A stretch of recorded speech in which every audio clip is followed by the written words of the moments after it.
Most of the world's population lives at latitudes between 20 to 50 degrees, with the bulk of that associated with the northern hemisphere. But there are some very isolated areas of the world, with some being within those latitudes and others being far north or south. Let's explore some of the Earth's most isolated places.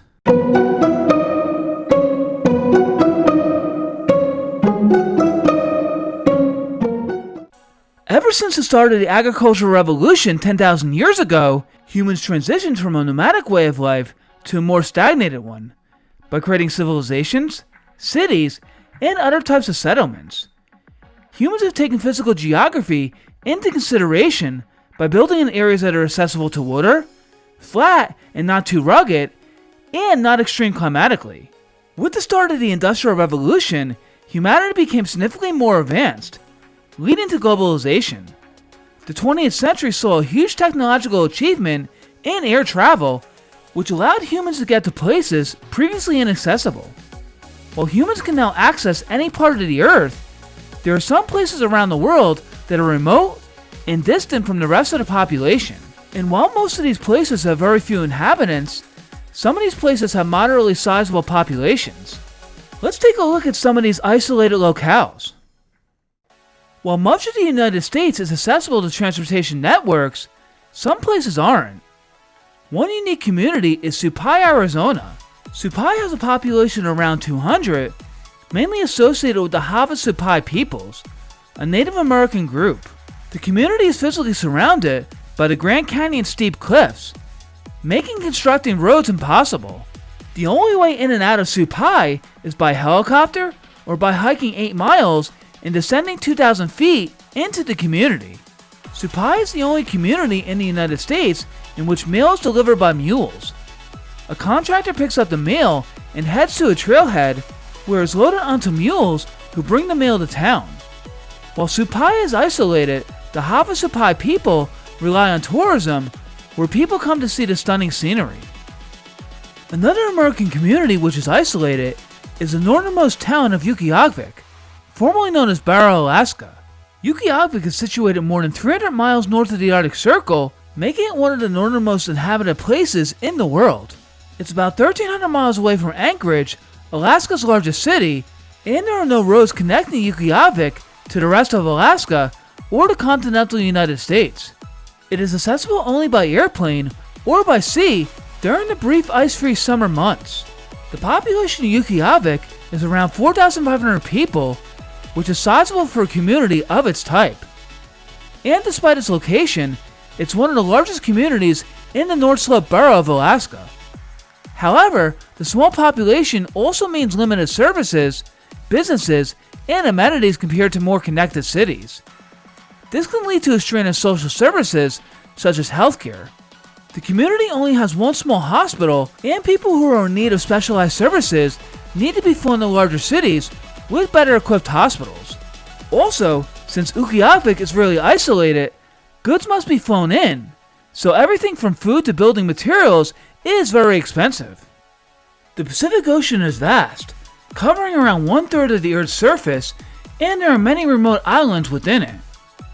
One of those is Easter Island. The island of 7,000 people, mostly of indigenous Rapa Nui peoples, is situated around 27 degrees south latitude and around 2,300 miles west of Chile, the nation that it is now part of. From the year 1200 to 1500, the Rapa Nui people carved out moais, monolithic human figures that the island is known for. The reason why these figures were created is debated, but many believe that they were associated with symbols of power and authority, religiously and politically. Today, the vast majority of Easter Island's population lives in Hangaroa, the main town and seat of the island. Due to its isolation, Easter Island relies heavily on tourism, with flights from Chile providing the main connection to the outside world. Nearly 1,200 miles west of Easter Island lies the Pitcairn Islands, a British overseas territory. The territory is made up of 4 different islands scattered within hundreds of miles of each other. Henderson Island, the largest physically, Eno Island, Ducie Island, and Pitcairn Island, the only one which is inhabited with around 40 people. Most of the people who live there are descendants of the Bounty mutineers, who were 9 surviving mutineers of the HMS Bounty, a British merchant ship. While the island has never had a large population, maxing out at 250 people in 1936, it has lost a lot of its population due to its isolation and lack of economic opportunities as they rely on subsistence farming, with supply ships arriving only a few times per year. Asia is the largest continent and has some notable isolated places. While eastern China is extremely densely populated, western China isn't, including the autonomous region of Tibet. One place within Tibet is Medog County. This county has a total size of 2,500 square miles and a population of around 14,000, with the majority of the population living in Maltawa, the county seat. The elevation of the county is around 10,000 feet since it's located in the foothills of the Himalaya Mountains. Until 2013, it was one of the last counties in China with no road access. Even today, reaching it requires trekking through dense forest, landslide-prone mountains, and crossing suspension bridges. The population, primarily Tibetan, lives in Maltawa and scattered villages and subsists on agriculture isolated by the harsh terrain. In the Asian part of Russia lies Siberia, a cold and desolate wasteland of remoteness.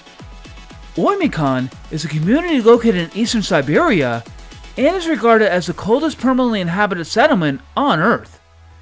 500 people make their homes in the community and have to adjust to the harsh climatic conditions, especially during the long cold and dark winters, which last from late September to early May.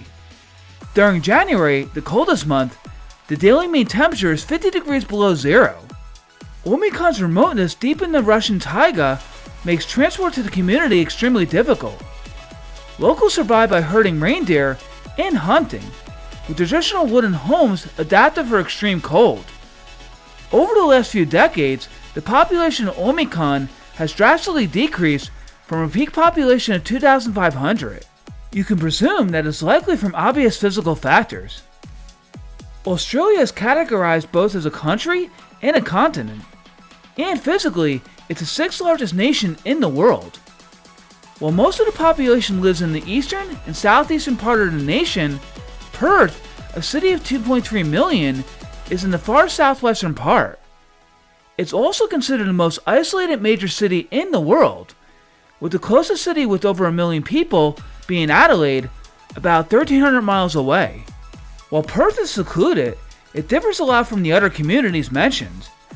For one, its climate is comfortable year-round, as winters are mild and summers are hot and dry, making it the sunniest city in Australia. Also, it's considered a better global city due to a strong economy associated with primary sectors such as mining and becoming a hub for tech startups.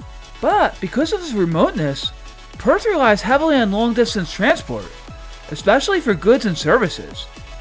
Shipping and air travel are vital for maintaining trade and communication with the rest of Australia and the world. Despite the rapid technological advances and globalization that have connected much of the world, there are still places that remain very isolated. From the remote villages of Supai and Utqiagvik in the US, to the far-flung islands of Easter Island and the Pitcairn Islands in the Pacific, and the rugged landscapes of Siberia and Tibet, these isolated places showcase the diverse ways humans have adapted to their environments.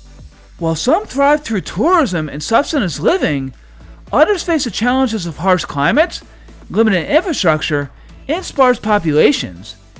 Yet, in their isolation, these places offer unique lifestyles, cultures, and histories that stand apart in an increasingly connected world.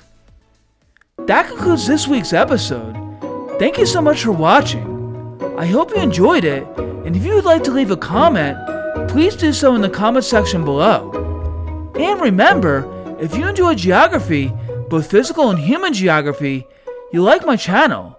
So be sure to subscribe to my channel, Our World, Our Planet, Our Home, to view more videos. Until next time!